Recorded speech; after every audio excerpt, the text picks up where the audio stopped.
Thanks for watching. Don't forget to like, share and subscribe to Khizri Ways. बिस्मिल्लाहिर्रहमानिर्रहीम नहमदुहु व नसल्ली अला रसूलिहिल करीम। बहुत दफ़ा लोग ये सवाल करते हैं कि हमारे बाल बहुत ज़्यादा गिरते हैं, क्या वजह है। हम मुख्तलिफ़ उसके लिए मेडिसन भी इस्तेमाल की हैं, मुख्तलिफ़ आयल भी इस्तेमाल किए हैं और मुख्तलिफ़ देसी टोटके भी इस्तेमाल किए हैं, लेकिन हमारे बाल झड़ने और गिरने से रुकते नहीं हैं बल्कि मुस्तकिल गिरते रहते हैं, जिसकी वजह से हम गंजपन की तरफ जा रहे हैं। ये मसला औरतों के साथ भी होता है, मर्दों के साथ भी होता है। इसी तरीके से बसा औक़ात लोग बोलते हैं कि हमारे चेहरे के ऊपर झड़ियाँ पड़ गई हैं, खड्डे बनते जा रहे हैं। हम मुख्तलिफ़ क्रीमें, मुख्तलिफ़ आयल वगैरह भी इस्तेमाल कर रहे हैं, लेकिन कुछ भी फ़र्क नहीं पड़ रहा। बालों का गिरना है या चेहरे के ऊपर झड़ियों वगैरह का पड़ना है, ये बसा औक़ात नज़र बद की वजह से भी होता है।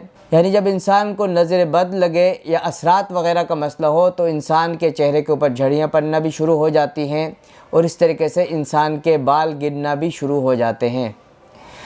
तो इसीलिए जब आप और मेडिसन वगैरह और चीज़ें इस्तेमाल कर रहे हैं तो उससे पहले एक मर्तबा अपने आप को नज़र लगी हुई है या असरात वगैरह का मसला है तो उसको क्लियर करवा लें, किसी माहिर बंदे से उसका दम करवा लें, उसको क्लियर करा लें। इंशाअल्लाह ये आपके दम होने के बाद, आपकी नज़र के उतरने के बाद, असरात के ख़त्म होने के बाद आपके बाल गिरना रुक जाएंगे और आपके चेहरे के ऊपर जो झड़ियाँ वगैरह हैं वो इंशाअल्लाह सेट हो जाएंगी।